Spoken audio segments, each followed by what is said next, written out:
12월 11일 목요일 새벽 우리가 함께 묵상하실 말씀은 시편 140편 1절에서 13절 말씀인데요. 우리 셀카로 속의 셀라도 같이 읽어서 1절부터 13절까지 한번 같이 읽겠습니다. 여호와여, 악인에게서 나를 건지시며 포악한 자에게서 나를 보존하소서.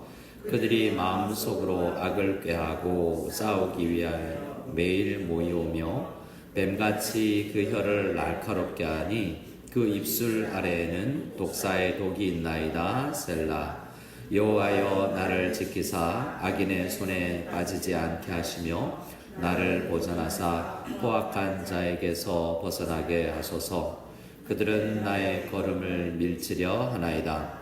교만한 자가 나를 해하려고 올무와 줄을 놓으며 길 곁에 그물을 치며 함정을 두었나이다. 셀라.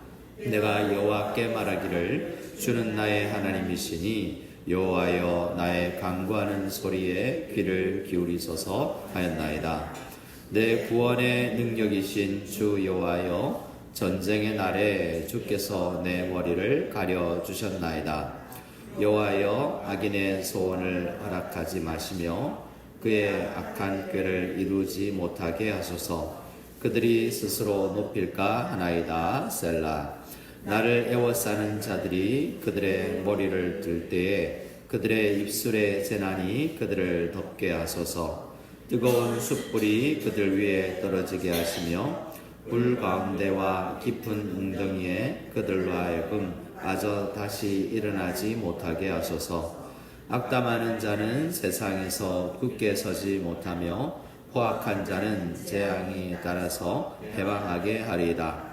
내가 알거니와 여호와는 고난당하는 자를 변호해 주시며 궁핍한 자에게 정의를 베푸시리이다. 진실로 의인들이 주의 이름에 감사하며 정직한 자들이 주의 앞에서 살리이다. 아멘. 시편 140편도 다윗의 시인데요.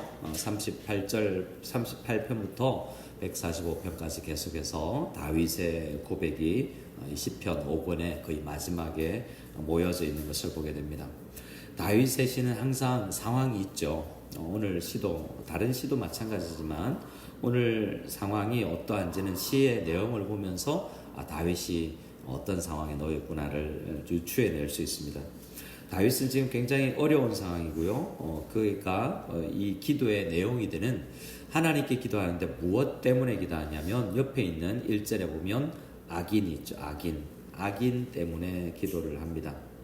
또 5절에 보면 교만한 자가 옆에 있죠. 아마 같은 무리일 수도 있고 다양한 여러 종류의 다른 사람일 수 있는데 악하고 교만한 사람들이 옆에 있습니다. 9절에 보면 물론 8절에도 악인이 나오고요. 9절에 보면 나를 애워싸는 자들이라고 해서 한두 명이 아니고 자기를 많이 삥 둘러싸고 있는 것처럼 지금 어려운 상황 가운데 놓여 있고, 또 11절에 보면 악담하는 자 그리고 포악한 자라고 이야기를 하면서 다윗 주변에 여러 사람 때문에 어려움을 겪는 그런 상황임을 우리가 볼 수 있습니다.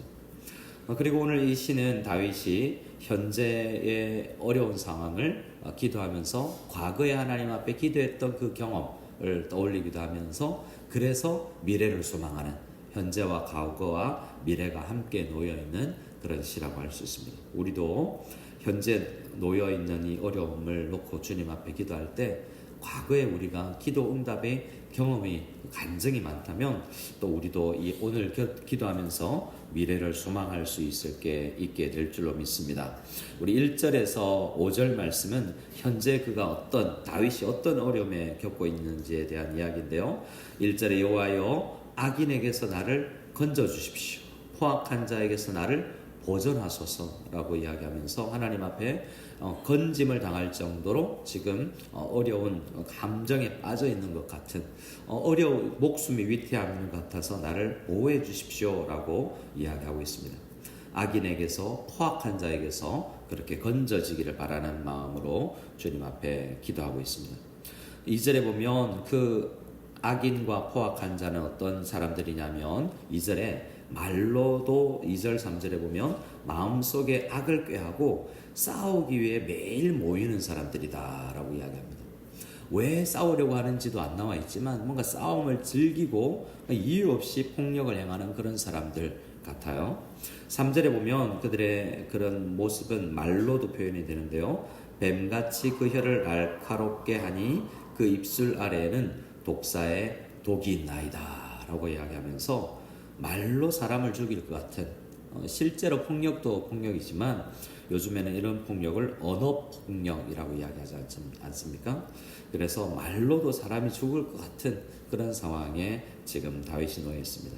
이 부분에서 우리가 참 폭력적인 언어가 아니라 할지라도 사람을 살리는 그런 우리가 악인과 포악한 자가 되지 아니하고 교회 안에서 우리 예수 믿는 사람들은 사람을 살리고 영혼에게 희망을 주고 힘을 내게 하는 그런 언어 습관을 가져서 다른 사람에게 이렇게 기도의 제목이 우리가 안 되기를 정말 감사해 하나님 앞에 기도하면서 하나님 참 그 성도님 만나서 감사합니다.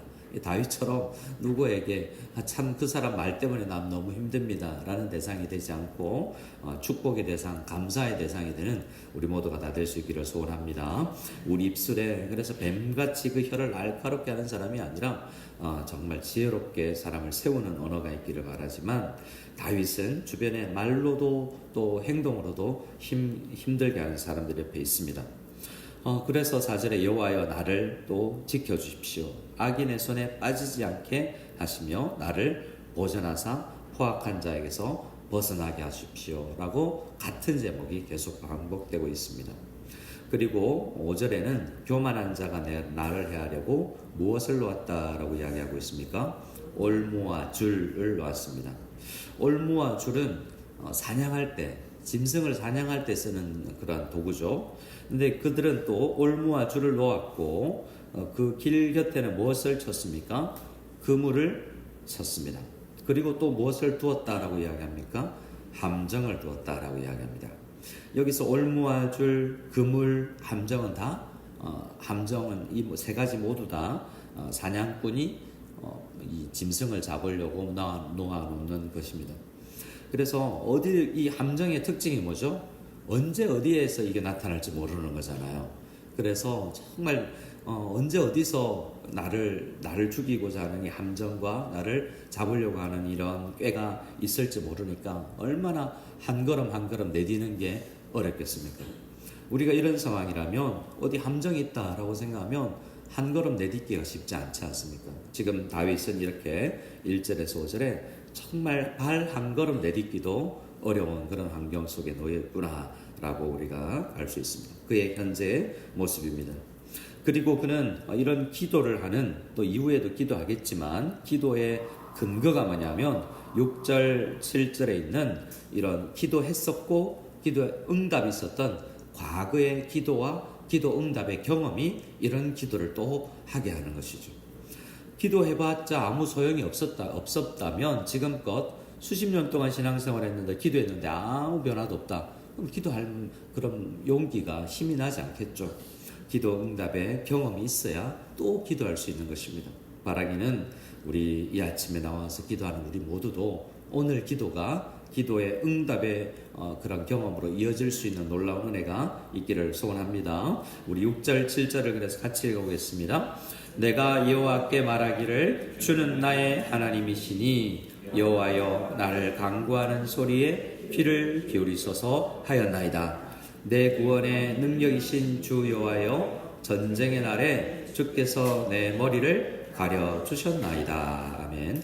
과거형으로 쓰고 있죠. 하나님, 내가 골리앗을 향해서 돌진할 때 하나님 내 힘으로 한 게 아니라 하나님께서 내가 싸울 수 있는 힘을 주셨습니다 라고 이야기하고, 다윗은 수많은 전투에 참여했었지 않습니까? 그 골리앗을 쓰러뜨릴 때부터 시작해서 사울 왕에게 등용되어서 다윗은 만만이요 라고 이야기를 들을 정도로 여러 전투에 참여해서 승리를 했었는데요. 그 승리가 하나님께서 보호해 주셨기 때문에 내가 이길 수 있었다라는 이야기입니다. 그리고 그냥 보호가 있는 게 아니라 다윗이 전쟁에 나갈 때마다 기도하였다라는 것을 우리는 보게 되죠. 어떻게 기도했습니까? 하나님, 여호와께 말하기를 주는 나의 하나님이십니다. 여호와여, 나의 간구하는 소리에 귀를 기울여 주십시오 라고 이렇게 신앙 고백하며 전쟁에 나가고 싸움에 나갔더니 내 구원의 능력이신 주 여호와께서 전쟁의 날에 머리를 가려주셨다라고 이야기하고 있습니다. 골리앗에게 나갈 때도 사울의 투구와 갑옷을 입어봐라 라고 건네줬는데 입어보니까 많은 사람들이 어린이 설교할 때 다윗이 어린아이처럼 되어 있고 사울의 그 큰 갑옷을 입고 뒤뚱뒤뚱 옷이 안 맞아서 이렇게 하는 모습을 보고 안 맞아 그렇게 너무 커서 벗었다라고 생각하는데 사실은 사람들이 바보가 아니잖아요. 대충 보면 맞을지 안 맞을지 알 텐데 입어보라고 하지도 않을 거 아니겠습니까? 익숙치 않아서 그렇습니다. 자기가 한 번도 입어보지 않았던 그 경험 때문에 자기가 편한 것을 따졌지. 다윗도 요즘 청소년들 보세요. 키가 180, 190 그렇잖아요. 그러니까 청소년 때 다윗도 키가 작지는 않았던 것 같습니다. 그런데 자기 머리를 갑옷을 입어서 보호받은 게 아니라 하나님께서 가려주셨다라고 하고 있는 것이죠. 오늘 우리 어른들은 배 타고 이렇게 업으로 해양의 바다에 나갈 때 한 번 기도해야 된다라고 이야기를 하고 전쟁터에 나갈 때 2번 기도해야 된다 뭐 이런 이야기가 있습니다. 근데 결혼할 때 3번 기도해야 된다라고 이야기하면서 결혼 생활이 얼마나 전쟁 같은지 또 신앙생활 어떻게 보면 우리는 은혜롭게 신앙생활 하지만 교회 다니려면 4번 기도해야 될지 모릅니다. 결혼 생활도 그렇지만 우리 신앙생활 전체가 뭔가 어딘가 함정이 있는 것 같고 막 폭탄 돌리게 하는 것처럼 정말 신앙생활 자체가 힘들 때도 있어요. 하지만 주님께서 이 아침에 간절히 기도하면 그 어려운 가운데서도 그래 나는 이런 어려움 속에서도 신앙생활 한다. 하나님께서 나를 지켜주신다라는 믿음을 가지고 그렇게 힘있게 전쟁터에 나아갈 수 있는 우리가 모두 될 수 있기를 소원합니다. 우리 8절에서 11절까지는 또 간구인데요. 하나님 앞에 이런 간구입니다. 하나님, 이 내용은 이제 1절에서 5절까지는 지켜주십시오 라는 수동적인 자세였다면 8절부터 우리 11절까지는 나를 힘들게 하는 그 사람들 좀 없애주십시오. 그들을 혼내주십시오. 이런 기도라고 할 수 있습니다. 근데 이건 2가지가 의미가 있죠. 우리의 판단에 따라서 악인이 될 수도 있지 않습니까? 실제로 악인이 아닌데 우리의 판단으로 그럴 수 있는데 기도에는 그럴 수도 있습니다. 내가 모든 걸 판단을 잘 할 수는 없지만 하나님 이렇게 힘듭니다. 저 사람 나쁩니다 라고 기도할 수 있죠. 하지만 다윗의 많은 성숙한 기도를 보면 하나님의 판단에 따라서 악인이 있고 내가 생각할 때가 아니라 하나님 이런 정의롭지 않은 것은 하나님이 심판하신다고 하셨지 않습니까? 라는 하나님의 성품과 하나님의 시선에 따른 그런 적극적인 하나님의 뜻을 좀 행해 주십시오. 나만 그런 것이 아니라 수많은 고난당하는 자, 가난한 자들이 있지 않습니까? 그들을 힘들게 하는 사람들은 주님께서 심판하여 주셔야 되겠습니다 라는 정의로운 기도라고 할 수 있습니다. 어떻게 보면 저주이요, 어떻게 보면 탄원이라고 하는데 그래서 하나님의 뜻대로 기도하는 것입니다. 우리가 이 8절부터 11절까지 이렇게 탄원과 저주의 내용을 보면서 어떤 내용을 생각해야 되냐면 직접 그래도 다윗은 나서서 죽이지 않지 않습니까? 하나님은 이 다윗은 폭력을 함부로 행하지 않았습니다. 하나님께서 전쟁하라 하면 나발 같은 사람도 죽이고 싶었어요. 칼을 뽑다가 하나님께서 돌이키려 아비가일이라는 지혜로운 여자를 만나서 칼을 뽑지 않도록 합니다. 이건 전쟁이 아닙니다. 하나님께서 폭력 쓰라고 하지 않으셨잖아요 라고 맞다 라고 생각하고 자기는 폭력을 쓰지 않고 죽여버리고 싶은 정도의 아픔이 있지만 하나님이 치라 때리라 죽이라는 말씀이 없을 때는 기도를 하는 것입니다. 그럴 때 전쟁 헌터에 참여하는 것은 마치 사형 집행관이 공무원이 사형을 집행하는 것이어서 그것은 폭력이라고 할 수 없습니다. 정당한 집행이죠. 하지만 우리가 정말 남을 미워하는 마음이 들면 기도해야 됩니다. 내가 때리고 싶고 욕하고 싶지만 기도해야 그 폭력성이 줄어들게 되는 것이죠. 다윗이 실제로는 8절에서 11절까지 이렇게 죽이고 싶은 마음에 악한 사람이 주변에 있지만 기도했다는 것을 잊지 마시고 이 기도를 통해서 그 욕망이 그 폭력성이 잦아들고 주님 앞에 다스림을 받았다는 것을 생각해야 되겠습니다. 그래서 8절에서 11절은 이 악한 사람들, 악담하는 사람들, 애워싸는 사람들, 포악한 사람들을 혼내주십시오 라고 하나님 앞에 내어맡기는 모습을 보게 됩니다. 우리도 정말 힘든 사람이 있다면 기도해서 하나님께서 개입해 주시기를 바라는 그러한 우리 정의로운 하나님의 믿음의 사람들 될 수 있기를 원합니다. 그리고 우리 12절과 13절은 미래에 대한 그러한 소망입니다. 하나님께서는 하나님의 백성을 앞으로도 지키실 것이다 라는 믿음을 가지고 우리의 삶도 지켜주실 것을 믿고 한번 12절 13절을 같이 읽겠습니다. 내가 알거니와 여호와는 고난당하는 자를 변호해 주시며 궁핍한 자에게 정의를 베푸시리다. 진실로 의인들이 주의 이름에 감사하며 정직한 자들이 주의 앞에서 살리라. 아멘. 다윗은 자기를 포함한 많은 성도들이 정말 힘을 얻고 정말 건전심을 받을 뿐만 아니라 보존되기를 기도하고 있습니다. 하나님은 하나님의 백성을 보호하시는 분입니다. 우리도 하나님의 백성들인데 우리 중에 고난당하는 자가 있으면, 가난한 사람이 있으면, 의인들이지만 핍박받는 사람이 있다면 하나님의 백성들은 기도를 통해서 보호받는다라는 믿음을 가지고 이 아침에 우리와 그런 성도님들을 생각하면서 하나님, 아픈 중에 있습니다. 병환 중에 있습니다. 경제적으로 궁핍합니다. 그들을 좀 보호해 주십시오. 간절히 기도하며 나가는 이 새벽에 다 될 수 있기를 소원합니다. 아멘.